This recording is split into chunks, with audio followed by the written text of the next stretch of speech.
Israfil adalah malaikat yang akan meniup sangkakala pada hari kiamat. Walaupun namanya tidak disebutkan di dalam Al-Quran, malaikat ini merupakan malaikat pertama yang diciptakan Allah, juga yang pertama kelak dibangkitkan pada hari kiamat. Ia sebagai salah satu dari 4 malaikat utama bersama Mikail, Jibril, dan Israel. Bagi umat Islam khususnya, hari kiamat diyakini akan datang, walaupun tidak ada seorang pun tahu kapan hari kiamat tersebut akan datang. Datangnya kiamat diawali dengan tiupan trompet dari malaikat ihsan di langit dan bumi. Tiupan kedua membuat semua makhluk hidup mati. Dan tiupan ketiga barulah manusia dikumpulkan di padang mahsyar untuk mendapatkan pengadilan tertinggi. Meski sedikit ringkasan, ketiga tiupan sangkakala yang akan dikumandangkan malaikat Israfil.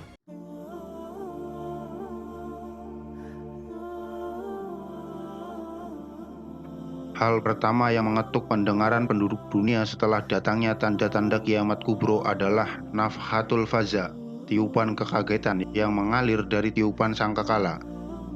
Tidak seorang pun mendengarnya kecuali mengangkat lehernya untuk mendengar perkara besar ini. Allah Subhanahu wa Ta'ala berfirman, فَإِذَا نُقِرَ فِي النَّاقُورِ فَذَلِكَ يَوْمَئِذٍ يَوْمٌ عَسِيرٌ عَلَى الْكَافِرِينَ غَيْرُ يَسِيرٍ. Apabila ditiup sangkakala, maka waktu itu adalah waktu datangnya hari yang sulit. Bagi orang-orang kafir lagi tidak mudah. Dalam surat lain Allah Subhanahu wa Ta'ala berfirman,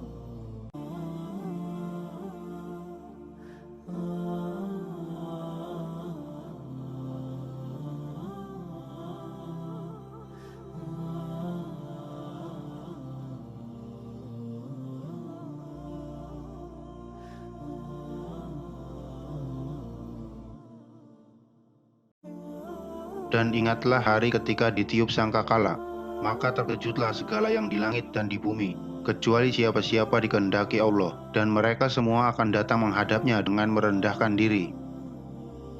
Tiupan yang pertama ini sangatlah panjang dan menyebabkan keguncangan dan kepanikan semua yang berada di langit dan di bumi, kecuali orang-orang yang dikehendaki Allah, yaitu para nabi dan para syahid. Tiupan ini akan menggetarkan dan membuat panik semua yang hidup. Sedangkan para rasul dan syahid adalah hidup di sisi Tuhan mereka, maka Tuhan pun melindungi mereka dari guncangan tiupan ini. Tiupan ini akan mengguncangkan bumi seguncang-guncangnya, mendatarkan gunung dengan bumi selumat-lumatnya, meletuskan gunung-gunung dengan sangat sehingga menjadi debu yang berterbaran, membuat laut-laut saling beradu dan mengeluarkan api yang menyala. Langit akan pecah secara luar biasa dan hilanglah hukum gravitasi yang biasa kita kenal. Bintang-bintang berjatuhan, planet-planet saling bertubrukan. Bersatulah matahari dengan bulan dan hilanglah cahaya benda tersebut. Setelah itu, keadaan alam semesta kembali seperti sebelum Allah menciptakannya, yaitu hanya berupa kabut dan gas asap. Allah Subhanahu wa Ta'ala berfirman,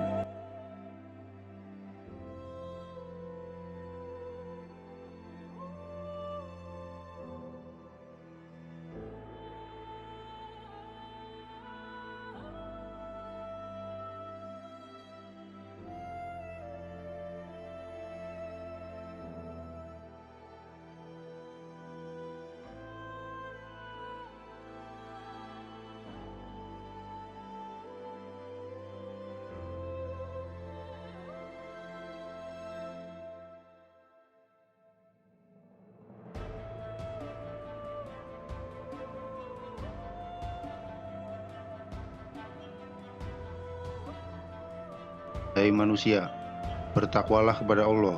Sesungguhnya guncangan hari kiamat itu adalah suatu kejadian yang amat dahsyat. Ingatlah pada hari ketika kamu melihat keguncangan ini. Lalailah semua wanita yang menyusui anaknya dari anak yang disusukannya, dan gugurlah semua kandungan seluruh wanita yang hamil. Dan kamu lihat manusia dengan keadaan mabuk, padahal mereka semua tidak mabuk. Akan tetapi azab Allah itu sangat kerasnya.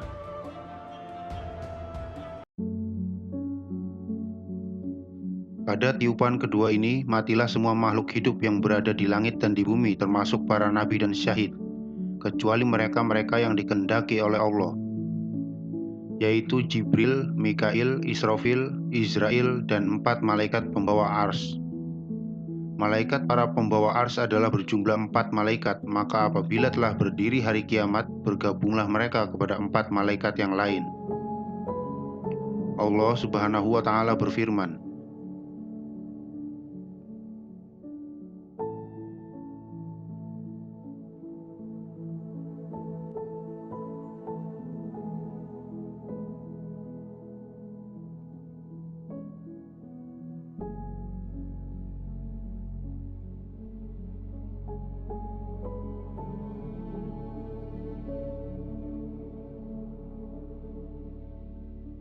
dan ditiuplah sangkakala, maka matilah siapa yang ada di langit dan di bumi, kecuali mereka berdiri menunggu keputusannya masing-masing. Kemudian Allah memerintahkan malaikat maut untuk mencabut nyawa Jibril, Mikail, Israfil, dan para malaikat pembawa ars yang 4. Maka tidak ada yang tersisa kecuali Allah dan malaikat maut. Kemudian Allah berkata kepada malaikat maut, "Wahai malaikat maut, kamu adalah salah satu dari makhluk-makhlukku, maka sekarang matilah kamu." Dengan demikian matilah malaikat maut dan tidak ada yang tersisa kecuali Allah yang Maha Esa, Perkasa, yang hidup, yang tidak pernah mati, yang awal dan tidak ada sebelumnya sesuatu apapun, yang akhir, yang tidak ada sesudahnya sesuatu apapun. Abu Hurairah berkata bahwa Nabi Muhammad SAW bersabda, jarak antara kedua tiupan itu adalah 40. Lalu seorang sahabat bertanya, "Ya Abu Hurairah, apakah 40 itu?" "Saya tidak tahu," jawab Abu Hurairah. "Apakah 40 bulan?" tanya sahabat. "Saya tidak tahu." "Apakah 40 tahun?" tanya lagi sahabat. Kembali Abu Hurairah menjawab, "Saya tidak tahu." Kemudian Allah menurunkan hujan, maka tumbuhlah manusia seperti pepohonan. Ketika itu anggota tubuh manusia rusak kecuali sebuah tulang, yaitu tulang punggung bagian belakang atau ekor. Dari tulang itulah manusia dihimpun kembali, bentuknya kelak pada hari kiamat.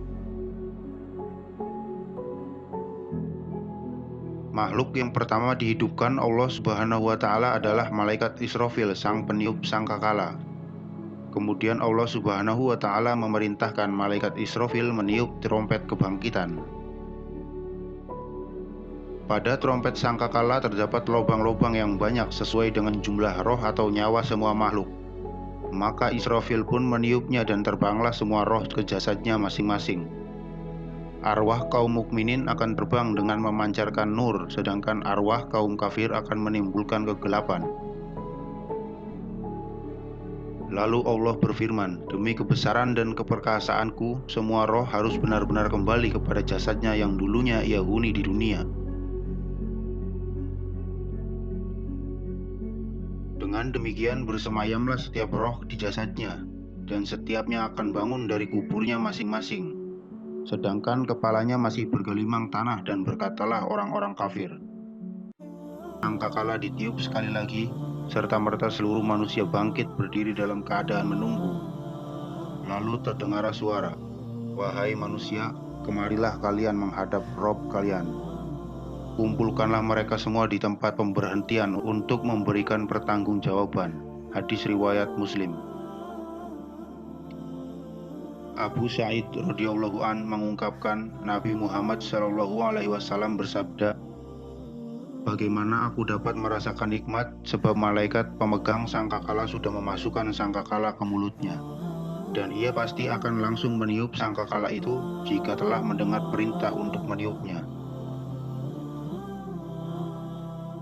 Lantas bagaimana dengan kita yang hidup 1400 tahun setelah Nabi? Bukankah kedatangan kiamat semakin dekat lagi? Semoga kita masih diberi kesempatan menambah pundi-pundi amal sebagai bekal menuju kehidupan yang kekal. Wallahu a'lam bishawab.